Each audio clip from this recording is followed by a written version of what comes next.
Hi, everyone. Happy Thursday. I would like to know for the first time in a long time, I am on time. Yes. It says 7 o'clock there. I set the live to 7:15, so therefore I am on time because it is 7:15. Cheers to me and cheers to y'all. Let me know if you can hear me. I'm drinking water, so if you're having wine, have some wine for me. So I figured we would do two things today. Go through the somewhat contract dispute between DL Hughley and Monique. They didn't upload the full contracts because that would have been very interesting to go line by line, but we do have a little bit. So we'll go through that. And then we'll pretty much do a 25K celebration. So the channel hit 25K maybe like 3 weeks ago, and I procrastinated. So I figured we would do it today. So we'll get all of it done. How are y'all doing? Okay, good. I'm glad the sound is working. So we will go ahead and get into it. So, what is the difference between a contract and a deal memo? Yes, there are major differences between the two. One is signed and one is not. And spoiler alert, it's definitely the promoter's fault. And they probably did it on purpose. So we're going to talk about that. And then we'll get into our 25K celebration. Awesome. Hey, Tiffany. Hey, Samantha. All right. So let's get into it. So if you don't know what happened between the two comedians, I'll play a little clip for you. Because at what time did black men start attacking black women? What kind of real is that? That's a bit. I feel sorry for Dale Hughley's family. I feel sorry for his mother wife. Because how do you suck of a coward? Black. And yeah, so it went on for about 10 minutes, to which Monique was very upset. Essentially, what happened according to Monique, and then we'll get into what happened according to DL Hughley. According to Monique, her promoters and her team, not her promoter, the promoter of the show, there was a show in Detroit, Michigan. We are June 2nd, last week, to where she was told and she signed a contract that stated that she was the headliner of the show. So if you're familiar with comedy, the headliner is the big honcho, the person who is like, well, the rest of y'all are my opening act and I am the Beyonce. So she signed the contract. The contract stated that she was a headliner. Simultaneously, DL Hughley signed a contract, according to him, where it stated that he was the headliner. There can only be one headliner. Okay, so when Monique showed up to perform, hold on one second, let me remove this. Okay, when Monique showed up to perform, the promoter then told her, oh, DL Hughley stated that he won't perform unless he's the headliner. Do you mind going before him? According to her. To which she was very upset, understandably, since she signed a contract that stated that she was indeed the Beyonce and the headliner, and then proceeded to get on stage and rip DL Hughley a new one. So now we are going to get into the actual documents. All right. So let me put this back on the stream. Okay, so before we get into the contracts, let's get into he said, she said, whose document stated what. So I'll make myself smaller. Both of these are from Monique's Instagram. She just had good pictures.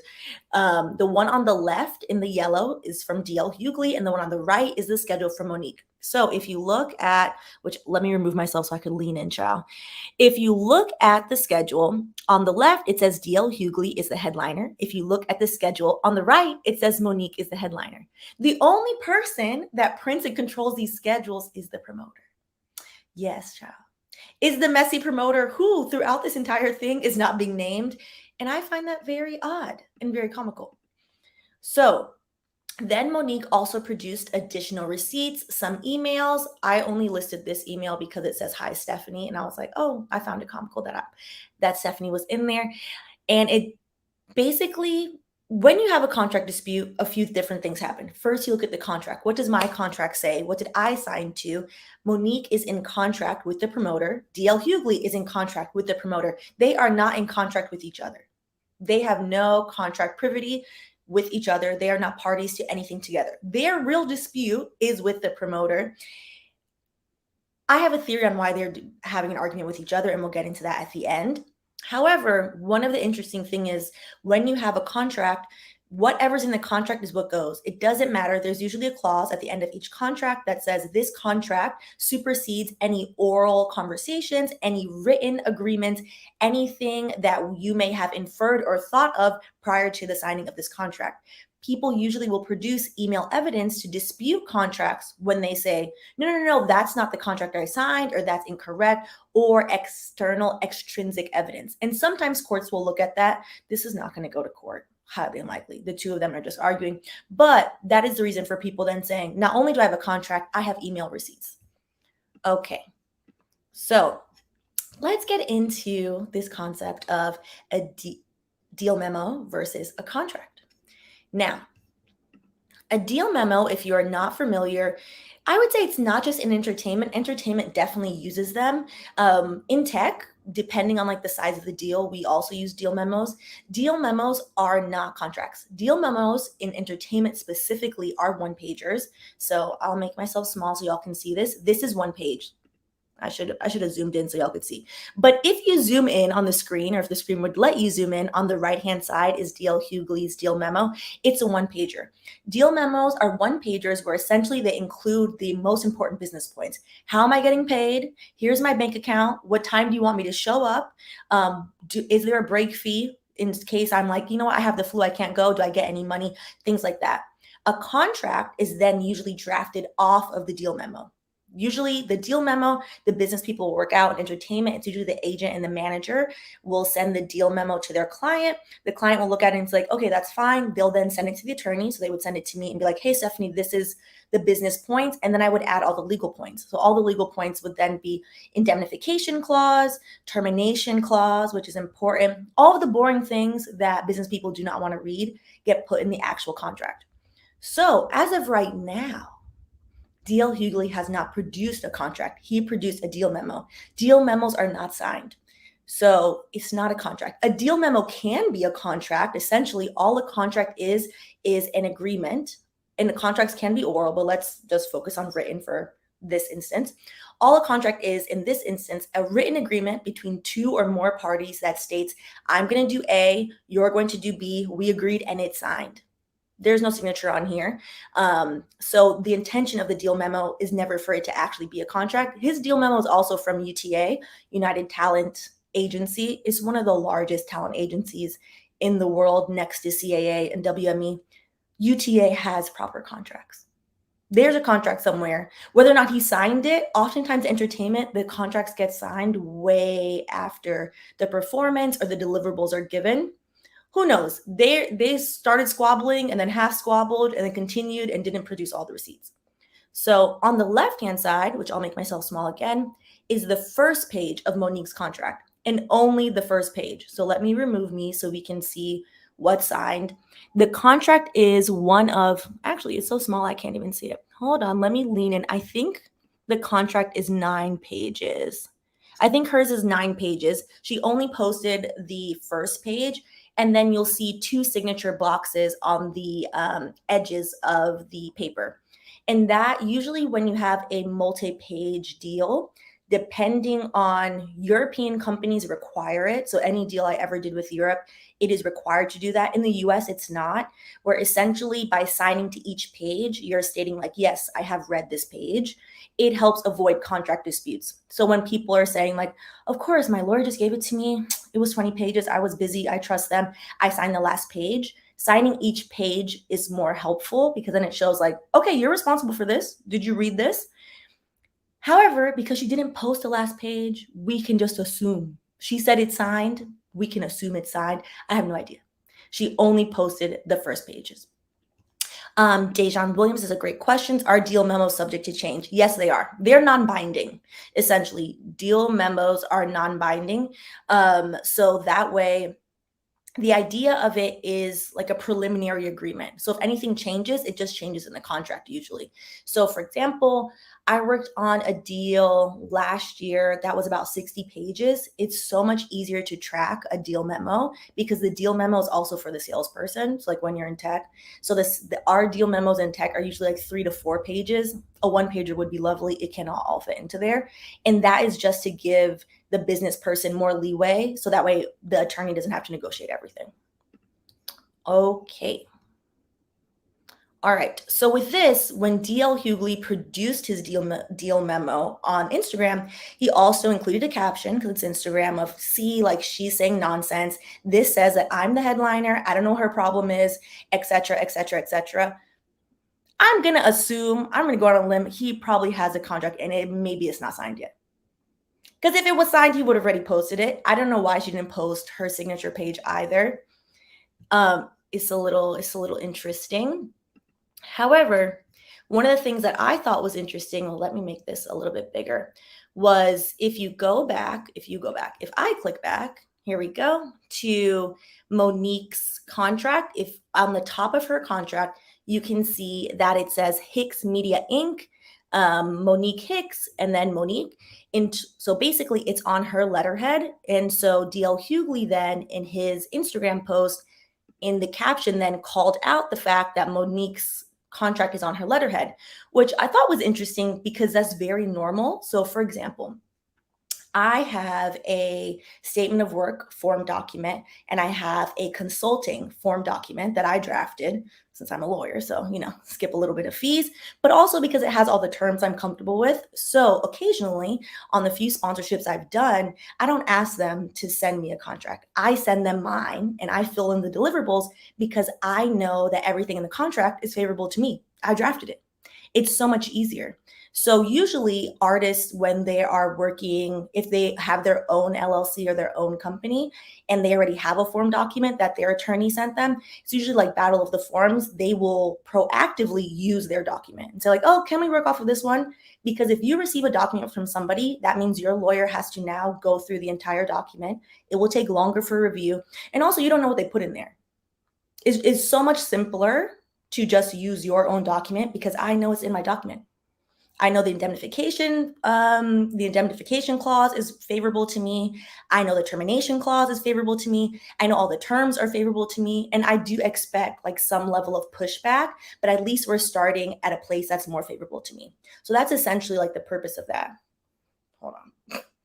Me and this hair. So yes, so it's nothing weird as to why it's on her contract letterhead, to be honest. The promoter would just push back on the term that they don't like.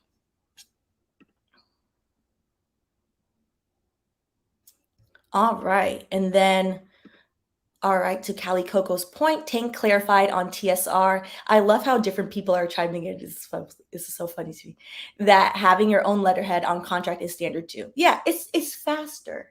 It's faster because essentially, unless you have a flat fee with your attorney will charge you by the hour. And trust me, when I've never worked at a firm, so when you work in-house, by the hour is irrelevant because you're a salaried employee. But all of my friends that have worked at firms, yeah, sometimes they do take a little longer to do them reviews. They're like, oh, this is a new form. I've never seen it. We have to go through it line by line. I have to make sure you're not getting screwed. And in the process, what is essentially a nine-page contract that should take them an hour, might take 2.5 hours. And you've paid for all 2.5 of the hours. All right. So one of the things that I think is kind of getting missed, and I think that's because the live she did was so long, is the conversation has shifted now that she showed her version of the contract and was visibly upset. And she went off on DL publicly and publicly has not gone off on the promoters. A lot of people are like, oh, you see, she's being difficult, which people love to say that Monique is difficult. DL Hughley himself wrote a long post to say like, oh, it's not Netflix, it's not Charlemagne, it's not Oprah, it's not, what's that man's name? Forgetting his name. The man who produced Precious. Is that Will Packer? Ooh, I'm forgetting his name. It's not everyone else, it's you, Monique, which is incorrect because we've covered, which I should drop that in here. We've covered the Netflix lawsuit, which is still ongoing, and she's not wrong. That's actually one of the first videos that we did like on the channel. And in terms of Lee Daniels, I knew it wasn't Will. I was like, I'm saying Will and it's not Will. It's the other man. Lee Daniels, thank you. And Lee Daniels previously, I believe either last month or the month prior, finally apologized for how he treated her. So bringing up the fact that people for very discriminatory reasons are unkind to Monique is it means nothing. It's deflecting from the original point of, I'm pretty sure this promoter screwed the both of y'all. But what I found interesting when I watched the initial clip, I was like, oh, she's upset with this person. I think this has more to do. This is deeper than just like her being the headliner of the show. And she says it herself, it is. So let's get into this clip really quick. Not saying that it's right to go cuss people off, but I'm just saying. His ass. So let me be clear to you babies watching. Saturday night, I don't care where I went up on that stage, I was going to hand D.L. Hughley his ass. Because through the years, I've listened to this man speak so freely about my poor decisions, my life choices, and he spoke as if we had a conversation sitting down talking. And that's really, it's not just, oh, I feel like this person screwed me over and I'm going to fuss them out. It's also, oh no, this person is constantly picking at me. And now you have taken my headliner position, I feel. So now I'm going to fuss you out. Also to the point that, from everything, Tammy, I'm tired of everyone talking crap about Monique. She's taking up for herself. Bump that, I'd be running my mouth too. And that's the point. Whenever Monique stands up for herself, people immediately say that she's being difficult. And the stereotype is that a lot of Black women, not quote unquote Black women, that Black, the quote came wrong, that Black women in Hollywood, whenever they are standing up for themselves, are, oh, they're difficult. Oh, they're obnoxious. Oh no, I don't like that person. And I find it very disheartening. And that was the main point when she originally sued Netflix and people turned their nose up at her and were like, oh, you didn't deserve that money. Netflix paid Amy Schumer, who objectively we all can agree is not funny, 10 times more money than Monique. What sense did that make? It was very discriminatory. And she listed off a bunch of people, most of which their specials did not even do well. So to Ray's point, honestly, Mo has been messed over so much, quote unquote, being difficult. Seems like she's just setting up boundaries and not letting others push her over. I agree. I do think that with this, the original issue is with whoever drafted the contract, which is the promoter. So maybe she went to them, maybe she didn't. To Samantha's question, why do you think she didn't go after the promoters? I haven't seen anything publicly that she did yet. So maybe she did and I didn't see it. I think that she is specifically saying something to DL because it's not just like, oh, we're having a miscommunication with my friend, like we could resolve it. No, she's having a miscommunication with somebody that's been bothering her for many years. So with that being said, all right. Let me change. So to Michael Bearden's point, seems to me I could be wrong, and that's all this. I could be wrong that all of this could have been easily handled via Verizon, AT&T, Sprint, Boost, etc. The Boost part made me laugh. And I think partially so, but I think people have to start realizing sometimes you keep poking at somebody and you keep poking at them and it builds up and you catch them on the wrong day. You kind of, at that point, you have walked into it. I think we have to stop like trying to tell Black women all the time, like, yo, take the higher road, take the higher road, take the higher road. Nah, man, you're messing with my money. You're taking something from me and you have constantly been harassing me. I'm not really liable to take the higher road all the time. And that's that. And this is a great point, Lauren. I think that part wasn't necessary. And I feel like, so Lauren's point, but why bring his family and his sexuality into it? That's my issue. And I feel like because she said that, because she did do something wrong in saying that the whole conversation has now shifted into, see, you shouldn't say these things. Well, she shouldn't say those things, but it doesn't deflect from the fact that she was vexed, to Omega's point. And when she was vexed, the whole entire of like, I'm fed up with you came out. Like multiple things can be true at once. And I feel like the deflection going on is it's much easier to be like, see, that person is angry versus looking at the root of the issue of like, why is this promoter essentially, from my opinion, scamming people? Why are there two different sets of agenda is not the word, schedules? Why are there two different sets of schedules? Why are there two different, at least deal memos? DL Hughley didn't post his contract. Why are there two different of everything? That to me, the root of the problem is the promoter, and that's who has caused multiple commotion because they're the one booking everybody. I think it's very interesting. All right. So let's go. That was this one I told you on the beginning would be short since no one actually posted the full contract, so we can't get into it. So I figured today we would, okay, let's go through the comments and then we'll just do like 25K sub stuff. All right. Okay. Hey, Jace. Okay, I think I kept up pretty good with the comments today. So let's see. If you're tuning in just now, you can go to the beginning. We're going through like comments. So all you're going to see is forehead. Indiana Giordani. Did you notice on the deal memo it was post dated for May 29th? Oh, that's a good call out. Let's go back. Let's go back and see. It is post dated for May 20th. Child, this is nothing but mess. The show was on May 28th, I believe. And again, that was my original thought when he didn't post his actual contract that he hasn't signed it. He hasn't signed it yet, which that's not abnormal. So I'm not saying it's abnormal in entertainment. I've worked on deals where the actual like deliverables, the show was literally 3 weeks before. And they're like, oh, hey, we have to do this contract. This is a rush. And I'm like, when is the date? And they're like, oh, it already happened. Entertainment has no HR. I'm just gonna put it that way. It's a wild place, which is why I stopped working there for a long time. But yes, that is a great point, Indiana. Yes, can we talk about this again? Amy Schumer is not funny. So I don't. She also says wildly like racist things sometimes that people don't code as racist. And I'm like, it's still racist, but okay. Okay. All right. This is a valid point, Jacqueline. I think that people, though, only seem to hear about Monique when she's upset because the media only likes to portray Monique when she's upset. So that is unfortunate.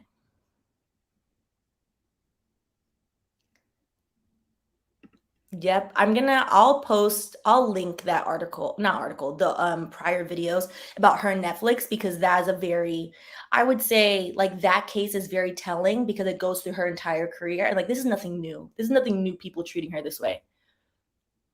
All right. And this is the point, Shayna K. As soon as Monique opens her mouth, people let racism, misogyny, respectability politics, and conventional beauty standards cloud their critical thinking skills. Because he is not completely innocent in this. If you look at like his version of comedy and different things that he says, and you look on his Instagram, it's a lot of like, let's surface this Black woman's photo and what are your thoughts? A la TSR. It's very TSR. People know what they're doing when they just showing clips of Black women and be like, what are your thoughts? It's because you're trying to elicit negative thoughts. All right. Yes, I agree, CC Nicole. Okay. Mitayad, listen, same. As usual, same. Exactly. Okay. I think outside of like the bonnet fiasco, I feel like Monique is less like middle ground respectability. The bonnet fiasco, I was like, sister, just let the people go outside. What is the difference to anybody? But outside of that, I would say Monique is much more for the people than like most celebs, at least from what I can see. Because the bonnet stuff, I was like, oh Lord, this is just gonna go left. Of course it is.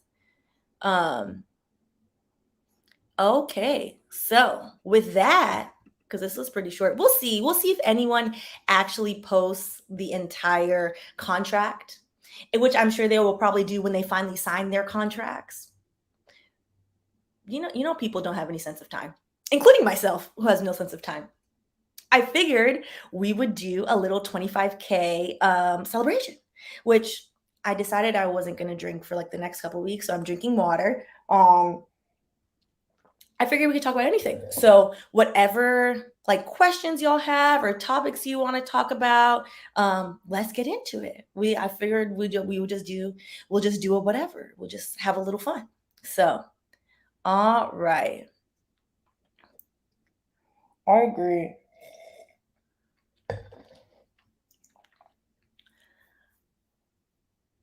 child, I stay out of the bonnet conversation. I'm not business with any of it. Like, what does it matter? What does it matter? But listen. What does it matter? We have so much going on. We have so much going on. All right. Are they being shoddy again? Let me listen. Okay, I'm gonna go through the comments. Okay. Yes, Naya. This is wonderful news. Congrats, Naya, on paying off your student loans. Yes, 3 claps for you. That's not as loud as it should.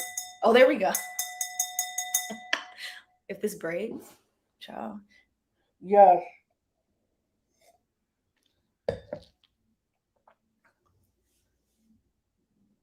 That's such great news. I'm so happy for you. How do you feel? I can't wait to get there. That's amazing. That's amazing. Two glasses of wine for Naya and paying off her student loans. Awesome. Yay. Cool. Well, how are y'all doing? It's finally June. Happy Pride, which Pride should be 365. So happy corporate turning everything into rainbow and being weird month. But yeah, how are y'all doing? What are y'all up to this month? Yes, please tell us so we can catch some secondhand freedom. Let us know. Let us know.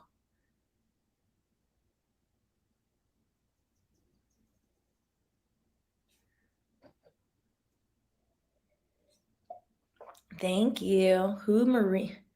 The Marines. Not the Marine. I don't even want to look it up. Lord have mercy. Listen, at this point. Thank you, Art Norman. If you just tuned in, we are on the 25K celebration. So we're just having whatever y'all want to talk about for like a little bit. So yeah. Hey, Sam, how are you? You're going to do great. Just focus. And if it's of any consolation, all of that stress, you'll completely forget about it. I don't remember my LSAT score. I don't remember how it went. I don't remember anything. So you're going to do great. So it'll be fine. Yes, happy Pride.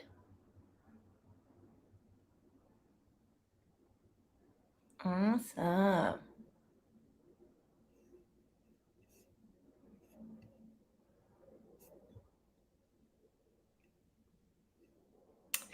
So, you know what's interesting? I was reading about that early, Jacqueline, about the forgiveness for the Corinthian schools. So, the Corinthian schools are a for profit school, which it's interesting in this country what you're allowed to deem is a not for profit versus what is a for profit.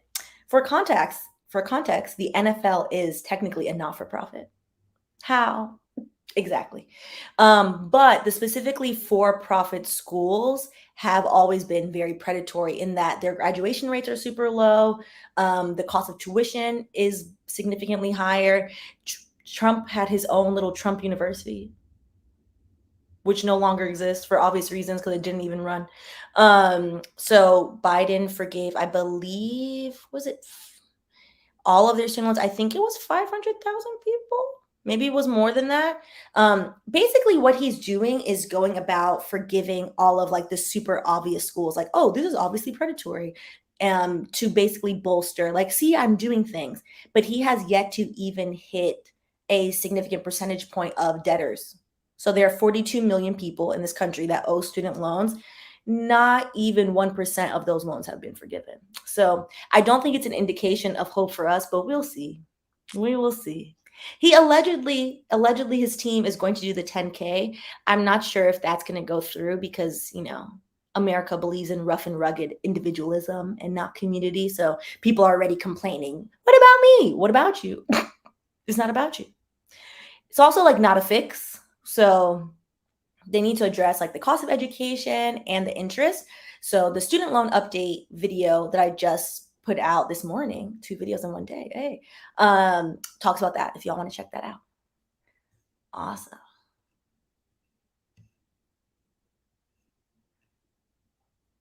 What are we leaving alone? Pride started off kind of shit with Biden's wifey commemorating Nancy Reagan. Not Nancy. Okay. All right, Dr. Jill. You know what? That's fine. There.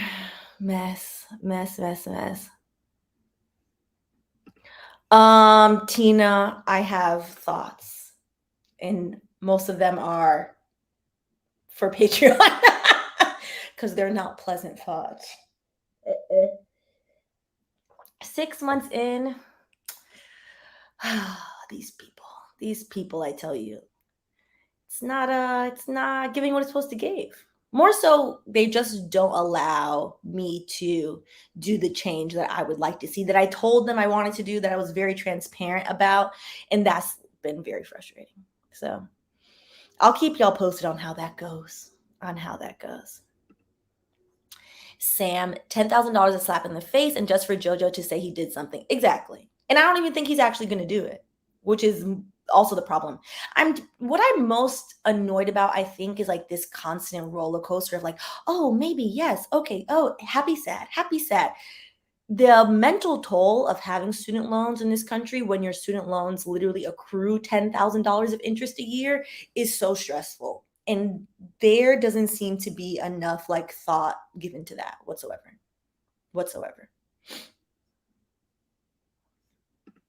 Oh, thank you. All right. Hey, Marcus. Yes, like the video. All right.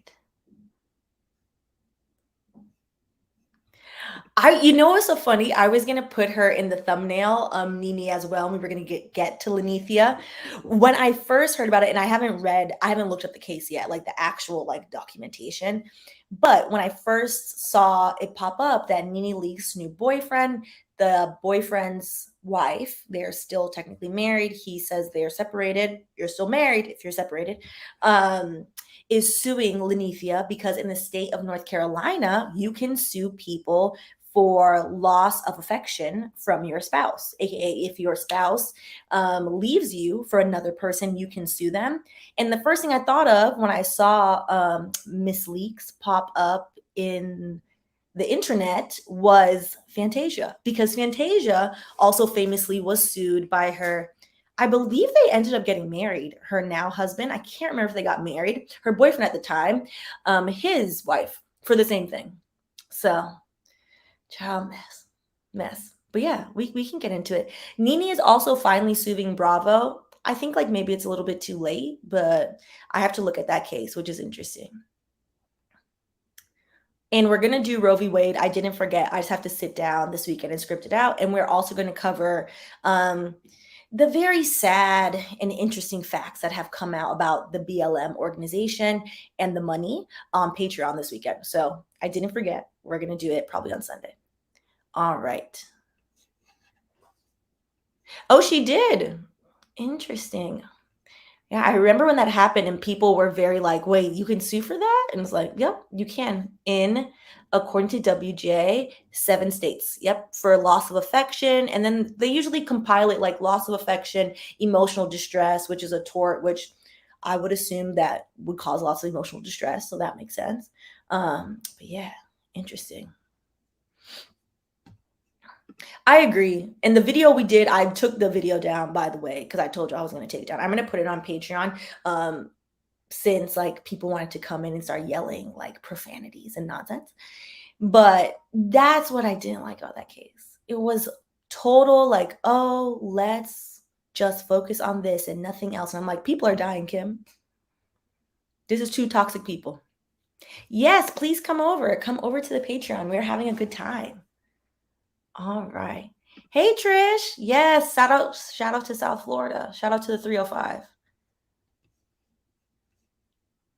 Yeah, New Nubian. I agree. The whole thing, it just made me sad. It didn't make me angry. At first, it made me annoyed.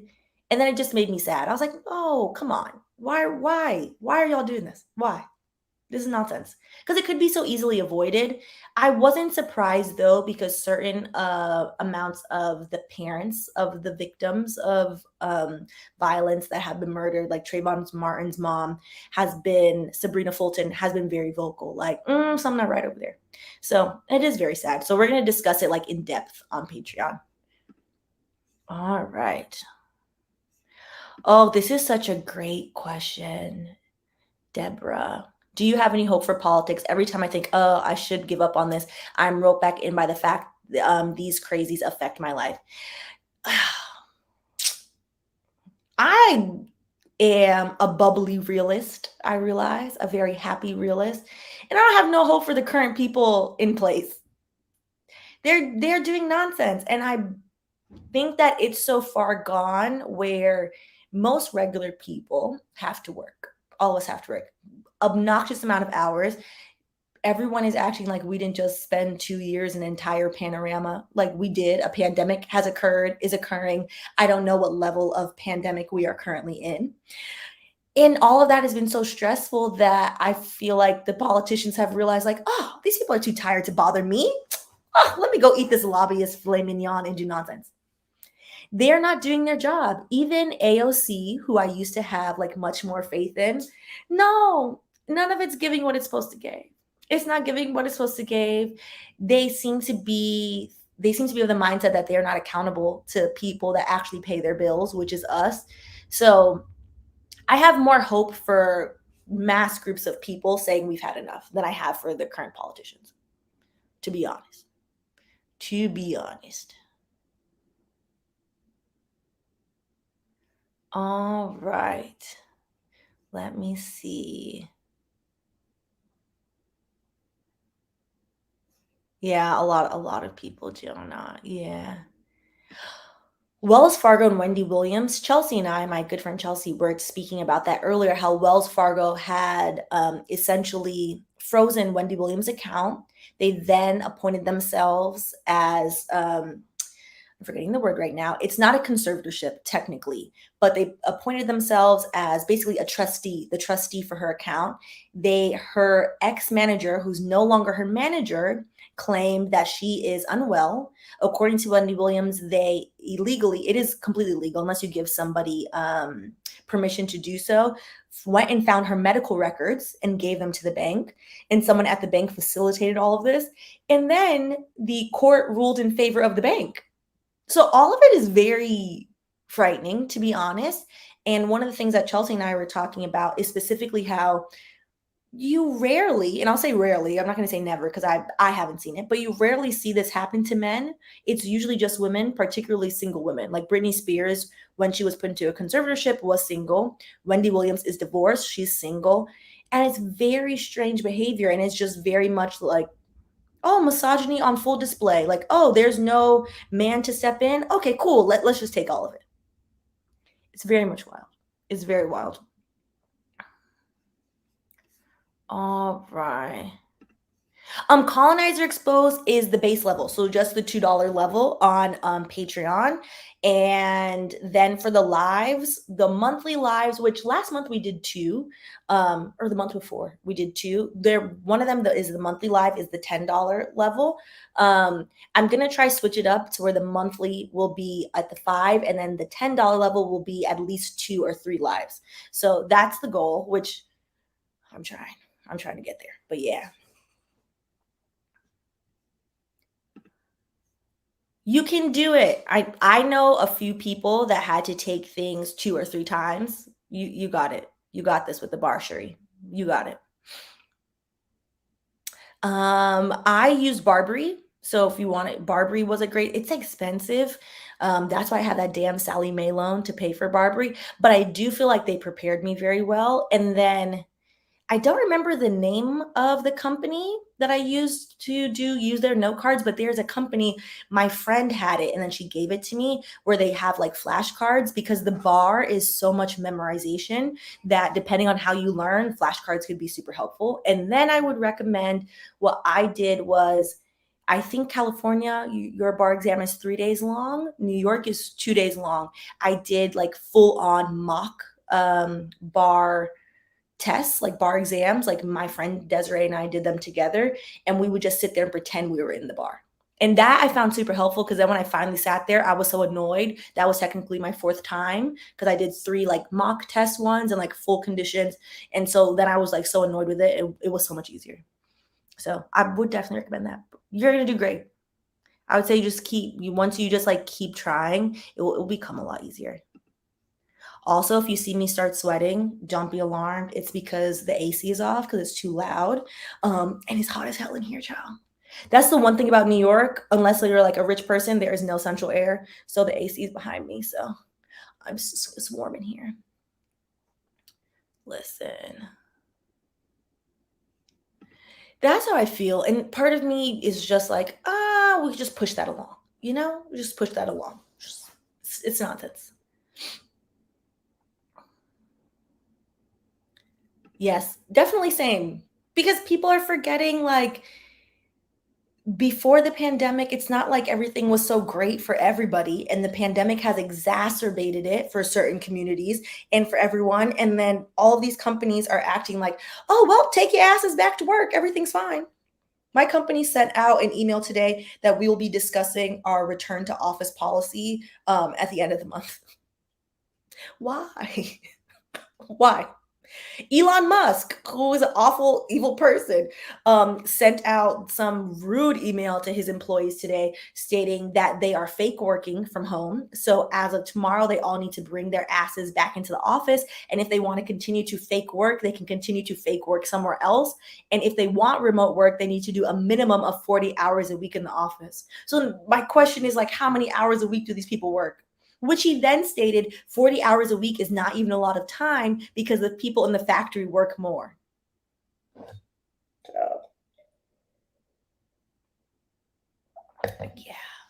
Yeah. America's unwell. America's very much unwell. You know what? That reminds me, I need to remove my money from them. I originally set up my student loan account with them years ago. So my student loan payments are automated, and it's in a separate account that I never see. And I was like, oh, what's a bank that's like annoying to get to? There's not a Wells Fargo in all of Brooklyn. And it was Wells Fargo. So that reminds me, let me fix that. Thank you, Blue Quartz. Listen, and they are already being sued for having alleged apartheid conditions where they separate the Black employees allegedly in the factory. The Black employees are being called all types of slurs allegedly. And I believe all of it. I believe all of it, y'all. And then, because he's a crazy narcissist, has been like removing any blogs that mention this or any articles. And people are championing him buying Twitter. I don't really think he understands the concept of free speech. Child, mess. Listen. He's a mess.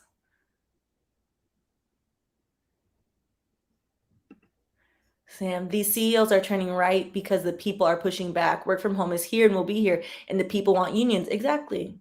And I try to tell people that they cannot fire everybody at one time, which is a scary concept, which I forget his last name. His first name is Chris. That is the leader of the Amazon labor union in Staten Island, Long Island, one of the other boroughs.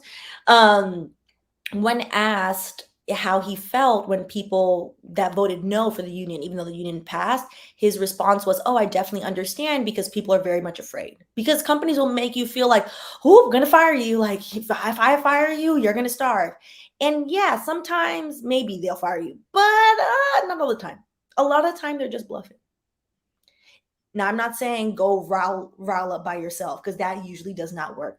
But if there's enough people all together, there's power in numbers. All right.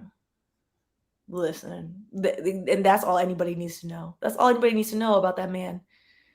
I like Chase Bank, for what it's worth. I'm sure all the banks, are problematic, but Wells Fargo seems to be taking the cake. Wells Fargo seems to be on, well, I'm just going to do whatever shady nonsense I want to do. They are constantly getting sued for doing nonsense. All right. Right. I honestly think tenant unions have to start pushing back hardcore. Like if all the tenants in one building decided not to pay rent, they can't evict everyone. Yep, that is a great point. Chris Smalls, there we go. Chris Smalls, who is the leader of the Amazon union. Yes. Awesome. So, listen, Wells Fargo got sued a few years ago for literally losing people's money. I don't even know how they're still in business. I really don't know. I really have no idea how they stay in business. ACO 420. I've never understood the cult of personality surrounding Elon Musk. He's not an inventor, he's an investor. He didn't start any of those companies. He did not start Tesla. He bought Tesla. And I don't understand it either. I don't understand it either. I don't get it. I do not get it. Listen. All right. Dejan Williams. I've been over it since the threat of a cap on travel nursing. The hell we go through to become a nurse only to become cap is crazy. More of the workload we take on. Shout out to all the nurses. How y'all stand up with a smile on is always beyond me. A lot of people on my dad's side are nurses. And I'm just like, couldn't. Because sometimes people go into the hospital feisty, just straight up feisty. Wild. So shout out to y'all. Okay. Uh-oh. All right. WJ, I'm convinced the whole USA is a Ponzi scheme. Listen, there is a very good article that Intellectual Media recommended on her Patreon that I need to find, that I need to send y'all, that looks very amazing, about how the US is committed to essentially sustainable war because war is profitable, instead of investing in the things like they promised. Like, for example, the bridges are crumbling. The irony of the day was a few weeks ago, Joe Biden's original plan is Build Back America, I think is what it's called. So, they like slogans, which essentially, like, America's infrastructure has gone to hell. Like, shit is just crumbling. Shit is just crumbling down. It's not built good. And so he was going to Pennsylvania, I think to Pittsburgh specifically. Pittsburgh has a lot of bridges, to give a speech about, like, hey, we're going to invest in infrastructure and all these things. The minute he got off the plane, a whole bridge collapsed. But instead of funding those things, instead of funding actual healthcare that people deserve, because people are of the mindset that it's either or, like, oh, if we forgive your student loans, it's coming from my personal tax money and blah, blah, blah. That's not how taxes work. It's not how taxes work. Federal taxes go into a pot. And if you look at the federal budget, the majority of that money goes to the military to terrorize and do nonsense. The education department has been significantly defunded. The healthcare department, the housing department, significantly defunded. All of it significantly defunded. And the article, which I'll find and I'll make sure to link it, is very interesting in that was discussing, oh, we have all this money to fund wars and do all these things, but like, what happened to like building the bridges, or what happened to student loans, or what happened to, investing in healthcare? What happened to like research for various things? No.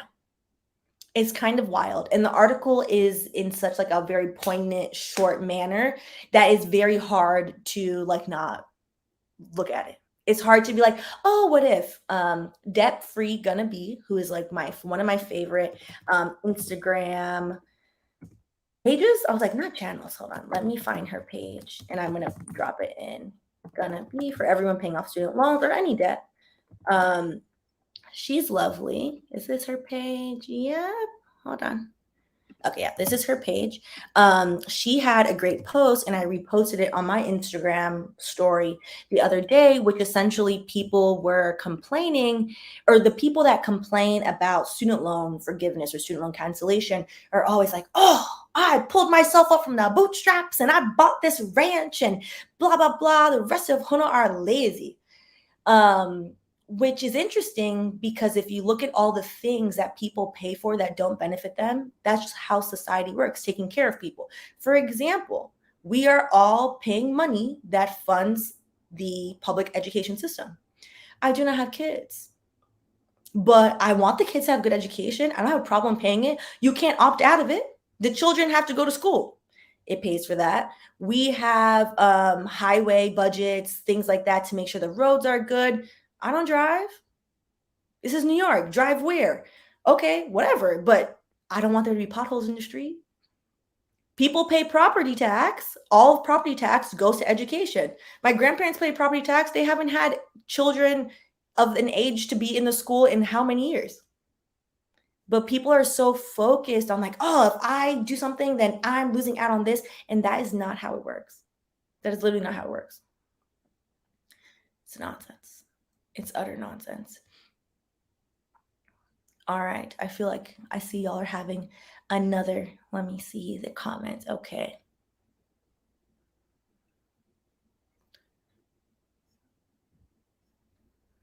Listen. Most cities are in huge debt. Like, child. I've been in buildings in New York that I'm like, the building should get condemned. Gabriel and I looked at an apartment. We've been in here for a year. So last summer, we looked at this apartment, not that far from like where we live, also in Brooklyn. Literally, the staircase going up to the roof, there was a crack in it. Like you could see it. And so I was like, oh, are y'all fixing that? I noticed there's construction. And they're like, oh, no, we're not getting to that yet. And then to make it worse, the door was locked. They're like, oh, that's fine. So-and-so will just go up there and go through the window. And I was like, this seems unsafe, but all right. They walked up the staircase. Staircase is moving, just moving. There are so many places. Where the money is going, nobody knows. There are so many slumlords allowed to rent these places out that it's completely wild. It's completely wild. There are also a lot of like former tenement buildings in New York that people still live in, that people are still, the city's like, well, somebody has to get their money. Like, y'all good. It's crazy. NYCHA, that runs public housing, is on their way to a very hot place because the things that they do, it's just wild. It's just really, really wild what people will do to get over on others, particularly what people will do to get over on poor people. It's so wild. Yes, the window. And I felt bad. It was like a small man. Like I'm 5'2.5". The man was smaller than me. And I was like, this seems a little strange, you asking this other small man to do this. It was a lot. Yeah. And it wasn't cheap. It wasn't a cheap apartment either. Mess. They shouldn't be, to Jacqueline's point. That's how I felt when I lived in LA. It's wild to me that people were allowed to rent out some of those places. They shouldn't be allowed to rent them out. They should condemn them. Like they should force the property owner to fix it, but they don't. They just let them do nonsense. It's completely crazy. It's completely crazy. All right. It's crazy. It's completely crazy. I once had a wall that was covered with tape and painted over it under my sink. They found a few of those in New York where they're like dummy walls behind the bathrooms. There was like this very scary, maybe y'all saw this. Chelsea sent it to me and I had like a nightmare. I was like, don't send me these things. Because she loves horror stuff. There was like a TikTok series of this young woman on Roosevelt Island, I think, that she kept like getting a draft in her apartment. Also, this might freak you out. So just click off and then come back on. She kept getting a draft in her apartment. She was like, why is it so cold in here? She kept calling the building, and the building was like, I don't know what your problem is. The heat is on. Like, it's a you problem, like whatever. And the building wouldn't fix it. So she realized she moved the mirror and there was an entire like whole room. So she thought. So she went into it, like in the video, she goes into the room and she like has her friends there. She was very brave. Ain't no way. She goes in there and there's a whole nother apartment behind her apartment. Cause I guess like they used to be built that way. And instead of the landlord fixing it properly, they were just like, oh, whatever, just put the mirror over it. And there was a recent soda can in there. So somebody was just like hiding in there. The way these landlords don't care about human beings, it's very wild. It's very wild. Child. It was scary. I'll find it. Actually, let me find it. TikTok room behind mirror. Yep, it's like a whole, yep, here. I'm gonna send here's a whole article if you are want to be distrusting of your landlord. After that, now I go in my friend's apartments, whoever's apartment, I always check. I'm like smacking people's mirrors because no, absolutely not. Absolutely not. Absolutely not. Ciao. Anyways, sorry about that. Terrifying. Exactly. They're not building things up to code. And when they are, they're not checking on things because capitalism encourages people to just make a buck off of the back of others. So they're like, whatever. And they just keep going on. But yeah.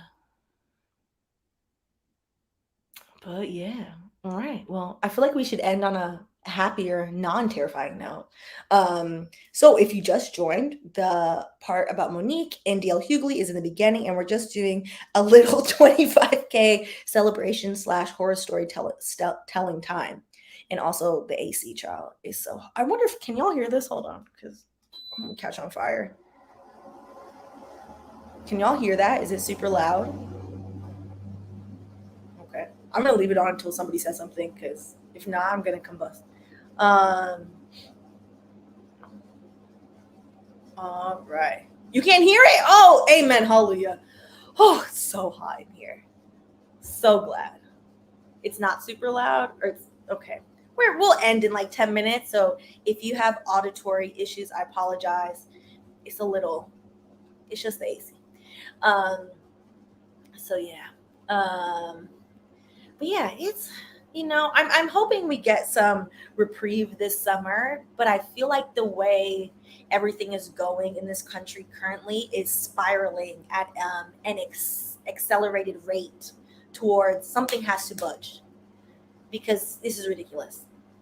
It's very, very ridiculous. It's too many things happening one after the other, and then we are constantly being forced at work to have like vapid, very strange, like chit chat conversations. Like, okay, nothing happened, everything's fine, which is like my pet peeve of life. It's minimal, thank you. Okay, wonderful. And yeah, WJ, that's the way the U.S. That's how it's set up. The U.S. has been set up on labor, particularly cheap and or free slave labor, and it continues to want to do those things. And no, enough of it. Tired. So yeah. Thank you, Black Polymath. All right. So here's to hoping. Yes, and this is the root of the problem. America is a very individualistic country, so the concept of giving something up for the betterment of society is a very alien concept here. And I think one of the things that America as a whole looks at things very binary in terms of, if you get something, that means I lost something. It's not that's not the truth all the time. Sometimes helping others doesn't do anything negative to you. You don't have to give anything up. You just have to be mindful. And I think people realizing that would go a long way. But here we are. Research your local tenant union and find out how you can support tenants' rights. Yes, agree with Ray. And then also, if you have any type of debt or student loan debt, I put it on my Instagram as well. The Debt Collective is doing a lot of work for student loan cancellation. So highly recommend y'all check them out. They also have some very like practical things of actions that you can take now. So I'll put that in there as well. Thank you. I'm excited that we've hit 25, 26. We're making our way. We're making our way in hopefully a sustainable, what's the word, Cho? I had the AC off too long. Now my brain is not working. In a sustainable, I'm forgetting the word. In a trustworthy way. I want to make sure that we stick to it. So that's my goal. If you ever see any funny business, you tell me. I'm like, oh, I didn't, that seemed nonsense to me. I'm always open for the conversation. All right. Well, I appreciate y'all, and it's 8:15, so I'll let y'all go. And yeah, yes, drink your wine for me. You know what? I am slowly burning out of my student loan journey, so it is interesting. So something's gonna have to give, because I've given a lot at this point, $140,000 to be exact. And child, I'm tired. Mess, nothing but a mess. Oh, welcome, Tanya. All right. Well, y'all drink your wine and have a lovely evening and hopefully a lovely weekend as well. And Jace, I will be making my way downtown this weekend because you know what? You deserve a little happiness and to live a little life simultaneously. So do that. Do that. All right. I will catch y'all in authentic. There was the word. I was like, what is the word? In, integrity too. That's my goal, to build this platform with authenticity, integrity, and in a sustainable way. So I feel like we're on our way there. We're on our way there. All right. So I will catch y'all in the next video. We're gonna do Roe v. Wade. We're gonna do a Patreon video this weekend. And we're gonna do some like commentary videos. I have them in my mind. I just need to do them. So, all right. Bye, y'all. Have a good night.